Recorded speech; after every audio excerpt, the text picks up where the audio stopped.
We are not, gentlemen in the studio, going to get waylaid with random OCD things. Stop. Before you even start, it's not happening. Right, back in the studio, still with me, Conservative commentator Benedict Spence, and economist and chairman of the Regionally Investment Platform. That's Justin Urquhart-Stewart. Justin, let me come back to you. It's fascinating. I think we all got rather surprised, but people saying, 70% of people say the focus should be on improving public services. And people say, well, they'd rather not have the tax cuts. I think what most people want is both. And I've always said we get the politicians we deserve because we keep demanding more and more money being spent. The reality is the public services are in a dire state, absolutely dire. But when we look at the public services, schools, healthcare, transport, you name it, in most European countries, major countries, they pay a huge amount more tax than we do, and that's why they get better services. That's the fundamental issue, isn't it? They've got used to that, they pay that, but they get value for it. And very few people in France start complaining about it. Mind you, they've got other things. They moan about cutting off the farmers, cutting off the capital and things like that. But nonetheless, why is it we've never been able to establish to actually get value, what we perceive as value for money? And I think we measure our things very badly indeed, because some things actually we do really do quite well, but we highlight the negatives the entire time. We need to be able to actually show. Can you name a positive, though? I spent, I think, most of the last year of when I was on the Breakfast Show interviewing ministers saying, could you tell me one service in this country that works well? And there wasn't one. Benedict, the passport service. The passport service now works really well. But it Which shows it's possible to do it. This is the thing. Has the woman who runs the passport office now decided to actually work within 2.5 hours of the passport office? This is the point. When people say, oh, we need to put more money in to improve the services, actually you don't. It is a question as much about efficiency and management. And that really frustrates me when people go, oh, well, I'm happy to impoverish myself a little bit more and impoverish future generations so that this service works better. And you kind of sat there going, no, if it was just run efficiently. But even like the NHS, when you look at the amount of money we spend, we are not spending vastly less. In fact, we're paying very average amounts of money for our healthcare service. It's the way it is run, it's the way that money's spent that is the problem. And you only have to look at the local authorities, like Birmingham, how much they have spent on totally stupid areas. They had some woman who that meeting where they were debating, whether they have 21% rise in council tax and what they were going to cut, saying it's awful. They've actually the arts and culture programme. This is absolutely vital. It's as vital as every other service. No, it's not. Birmingham's famous mend the art roads, scene. collect the bins, keep the street lighting on, not dim, because there's no point to it otherwise. Look after elderly people who you need to have food brought to them and things, and take children into care who need it. I don't need you to put up statues to anybody, or put on a festival, or paint zebra crossings in multicoloured colours for Pride weeks. And we should be able to actually highlight areas where that does work well. There must be councils in this country. This is where we need best practice, don't we? This is where we need, it's like a hospital. This hospital has a much lower death rate in this operation because this is what we do during this treatment. Fine. Then we've established that. Right, then everyone has to do it this way. Yeah. Full stop. Everyone has to do it this way. It can be done without throwing huge amounts of taxpayers' money. And the thing to remember is actually before COVID, before the taxes all started rising exponentially and everything started costing more, OK, things were not fantastic. They can always be better, but they were nowhere near as bad as they currently are. The NHS already was. Most of the NHS problems, most of those waiting lists, they were sitting there before 2020. Exactly. And increasing the tax burden has not resulted in an exponential improvement. No. In fact, it has just got worse as more money has been thrown at the problem. So that is clearly not the solution, is to just go, we'll all stay poor and services will remain about the same. So this is where we come back to what we've been discussing again, what can the Chancellor do? And again, there's an element where they're almost treating us like we're idiots. And this is all parties, by the way. That when we offer you, here you go, have a little bit of this. That'll make you vote for us because you're an idiot and you'll think you're a bit better off, or you feel better about this today.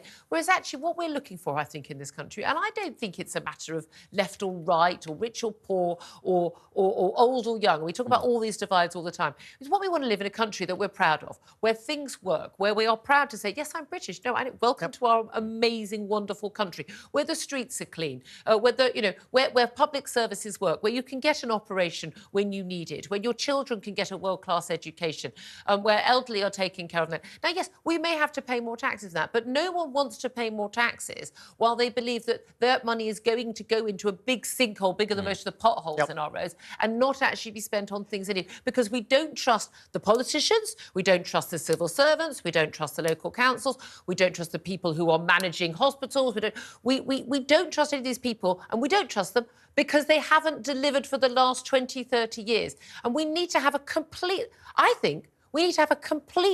absolute change of personnel across the board of the people who are running stuff in this country in the public sector, because I'm not sure any of them know what the hell they're doing. There's that one word that links all this together, confidence. And that confidence comes from good leadership. And good leadership means actually laying out what the plans are and fulfilling them. Now, actually, you're quite right in what you're saying. But within that, there are elements where we have been successful. We have just been very bad at actually just ignoring those and not actually highlighting success and say, look, that was done well. Well, I think in a first world country like Britain, with the wonderful history that we've got, yes, it is a wonderful history, we should be able to take for granted things working well. Yep. I don't think, it's like when people say, oh, I thank you so much, the NHS. I went to the doctor and I got given surgery so I didn't die of cancer. How dare you expect me to be grateful for that? That's a bare bloody minimum of a health service. Well, we shouldn't be grateful. We shouldn't be thankful. We shouldn't point to the things that work. It should be a given that everything works. We're a rich nation. I mean, the thing that you always hear about, they were publishing the stats, I think it was Avanti, whoever it was, on train times. And 63% of our trains arrived on time. Oh, well, and somebody pointed out that if a Japanese train company had published 63%, the executives would be gone, people would be making public apologies.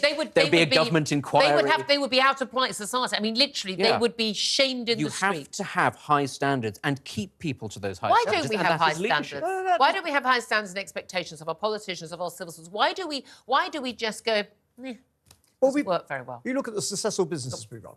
And we see there, they've got the high standards and they're operating. That doesn't mean we have to run ourselves necessarily as a private operation, but we can learn from successful people running businesses. Now, successful... Well, no, we've often had that, where they bring in someone like Digby Jones, but they bring him in... Because actually then you find they don't work in the political world. All those, so many people you've seen coming across from good business. No, but you can understand the way the business is run, not necessarily the people, because going into politics is a different No, world. I don't mean going into politics or even becoming a peer. I mean, like, bringing in people who, who have run a business, who know how to inspire people, who know how to... They can do cost-benefit analysis, they can procure better than the MOD or the NHS, and they can actually bring some of these values. Seems to me that our civil service is so stick in the mud and is just so immovable. And again, I think Labour are going to face this if they get in as well. I think they have no idea what they're going to be up against. But this is the problem, is that the bureaucracy doesn't exist to make people's lives easier. It exists to perpetuate itself. They're not civil servants. They don't serve us. It doesn't. It's not about efficiency. It's about more jobs for more people, more stakeholders, as they say. That is what it measures. Keep your budget. Spend your budget so you can keep it. That is what it measures its success in. And ultimately, you also get this with companies when they reach a certain size. Places like Google. We saw this with Twitter.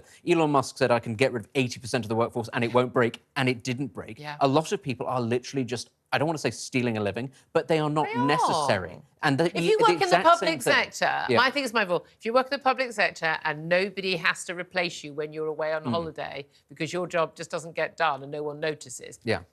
And this I think you're taking the mick out of the taxpayer. And this is the thing. We're no longer interested in creating wealth in this country, just creating jobs that keep people in a position. And that is the wrong way of looking at it. That's a very different thing. Yes, very much so. That brings us back to the point made earlier about getting companies started, creating companies, creating wealth. Once you start doing that, that then starts breeding out. And again, this is it. The private sector is what creates the wealth. But again, the private sector relies on the public sector to be functioning, to get planning approvals through, to educate, skill people up, to make sure that people are healthy. So if someone, has an injury, they can get treated quickly, can get back to work. It shouldn't be public versus private. We should be working together. And again, this is why after 14 years, and the Tories have been saying for 14 years, we're going to slim down the civil service, we're going to make everything simpler. They haven't done it, and that is the biggest, I think, betrayal, is that the opportunities are there, they have simply chosen not to do it. Indeed. And one bit of good news is actually look at those areas where we can be successful. Look at the high-tech centres around this country. We have got some brilliant centres here, ready to grow. What happens? Start the businesses and they go to California. And this is the thing. We are very, very good at actually coming up with amazing ideas, but very bad. I think it was an innovation. Actually, we've got the ideas, we've got the theories, and then we basically hand it over to America to make. And it's the financing development going back to that stage. And this is not just London. This is all over the country. Yeah. Those high-tech centres, you'll see them. So they've all got those nicknames of Silicon Roundabout, and Silicon. Well, I mean, you can't even afford the whole valley. You say it's all over the country. It's all over Europe. Europe has got this, and you would have thought one of the benefits of Brexit would have been we no longer have to tie ourselves to those sorts of restrictions that they have all across Europe. What have we done? Nothing. We haven't made the most of that at all. And that, again, is a disgrace.